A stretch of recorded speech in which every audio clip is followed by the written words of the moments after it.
that warms you up.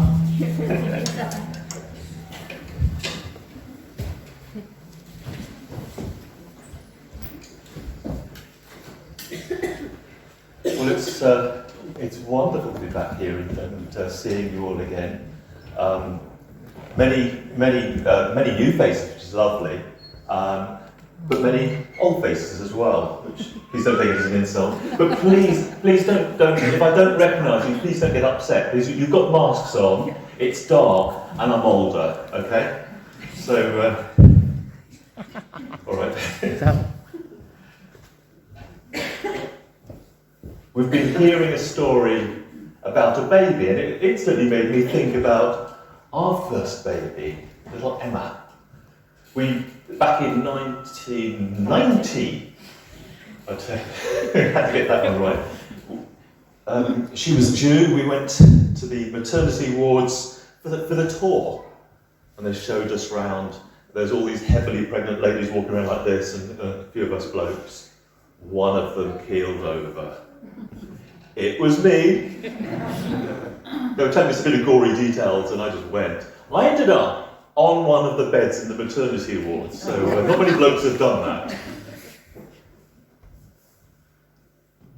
But when I performed perfectly when Emma finally came, and I was there, and I remember holding her, this tiny baby, so fragile and so wonderful, and your love it's amazing that it just burst out. But also the responsibility of looking after this little one. How wonderful that was. How Fiona and my lives changed forever that day. And I think sort of Joseph and Mary, their lives changed that day. It was quite an interesting birth.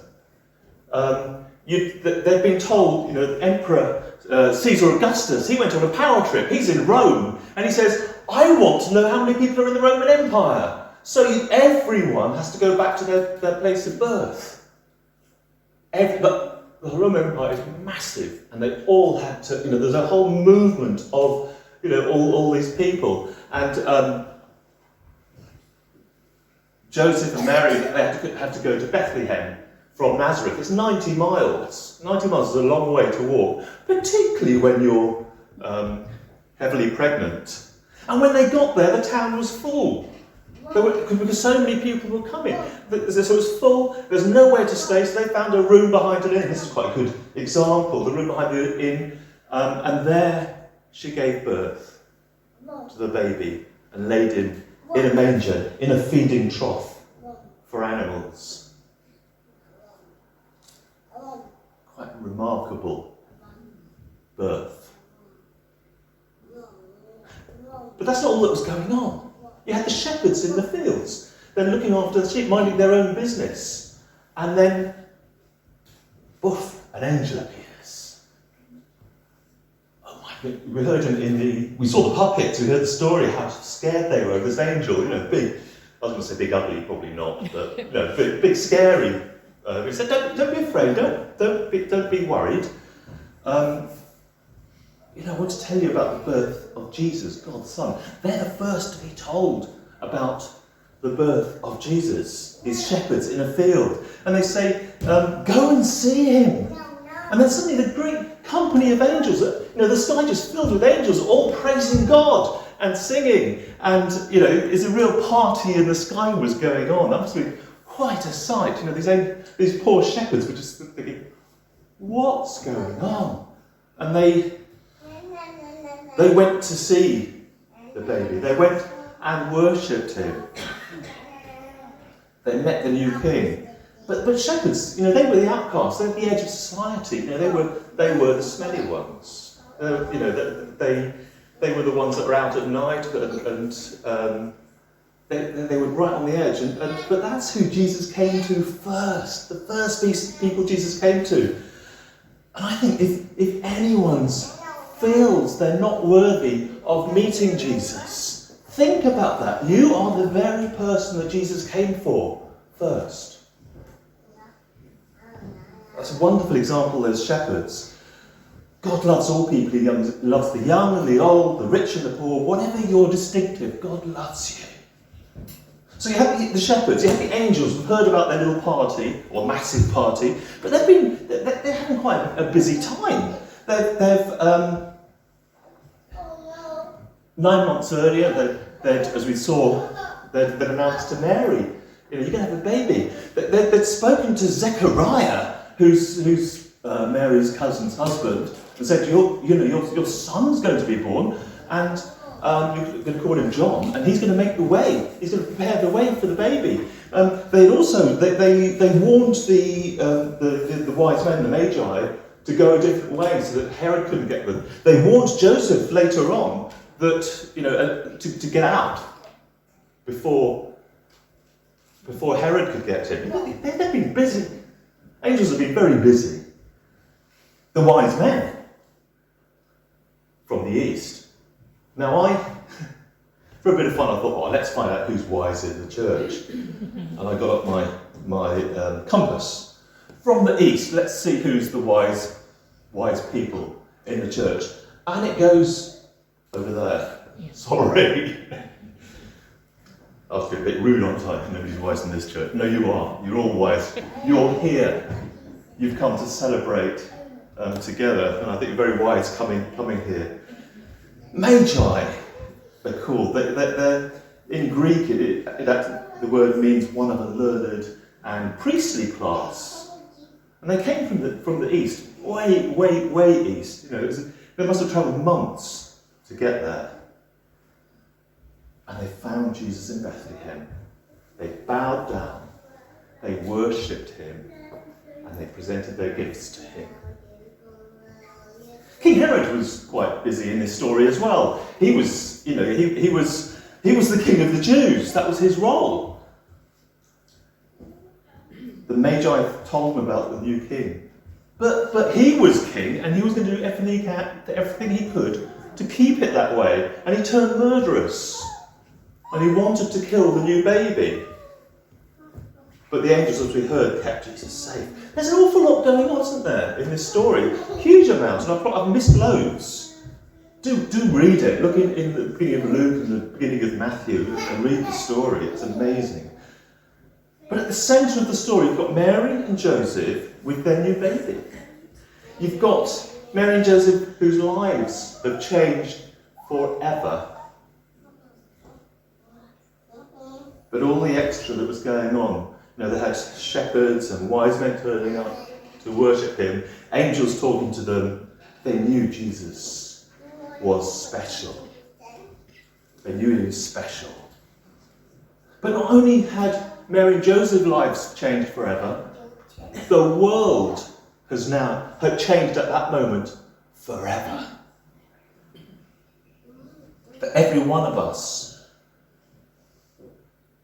And you know what? Because of what happened, we have a nice story that we tell to share at Christmas. We put lights up, we feast, we drink lots, we share presents and things. That's why it's changed. I think if that's it, we've missed the point, haven't we? It's fine to party, it's fine to do these things, but there's something more. There's something so much more. Hope came into the world. God loves us, he loves you, and he loves me so much. He sent his son from the glory of heaven to become one of us. And Jesus lived on the earth. He showed something of who God is, by who he is. And he brought amazing teaching. He didn't bring teaching on how to be religious. He taught preaching on how to love, how to be loving. And he showed that love by going to die on the cross for us. But it didn't end there. Death could not hold him. He defeated death and sin and rose again and eventually returned to heaven. He's now at God's right hand, telling him about you, praying for you. Wow, this is amazing. But it presents a big challenge for us. Because actually, we hear the story, can we accept it? Can we accept that Jesus came because he loves you? Because he wants to save you? I have difficulty to believe that. I have difficulty in saying yes, I want, because I was thinking, well, if I say this is true, it means that I've got to do something. I've got to change. I've got to follow rules. And there's certain things I shouldn't be doing. It's difficult, but I really didn't know how to say, yes, I want to follow you. But you know what I did? I mean, months I was trying to work out, is this true? What do I do? One night, in the middle of the night, on my own, I said, I trust you, I believe. Literally that easy a prayer. Words to say, I trust you, I believe what you say. And you know what? Nothing happened immediately, but the next day there was a sense of relief that I had. And my life has changed, not because of following rules, but because of the love of God. Love is now my incentive, my love for God and my love for the people around me, the love for you. And I desperately want you to know God in this way. So what's your experience? How does it affect you? Do you struggle to believe, truly believe, this crazy story? And believe that maybe Jesus could come for you? I challenge you to say those easy words. I trust you. I believe. If you're awkward like me, do it on your own. Do it on your own and just see what happens. Just, I trust you, I believe. And maybe, we could say it, I'll say a prayer in a minute and we can just agree it together, those that want to. And let his love break into your heart. It's a wonderful love, it changes you. But I do say, if you do say the prayer, do tell someone. We're not on our own. We're built to be in community. We want to help each other. So tell someone, and we can learn together. So this Christmas, I pray that each of you understands God's love so much more. Give him time. Think about the story that we've heard. Maybe some of the words I've said have been helpful. Maybe think about those. Maybe the words of the carols we've been singing, the readings we've had. And draw near to God who loves you, who gave everything for you. Let me pray. Lord, this is an incredible story that we're celebrating. And I pray that you'll help us just to say the simple words. I trust you. I believe. Lord, enter our hearts. Change our lives forever.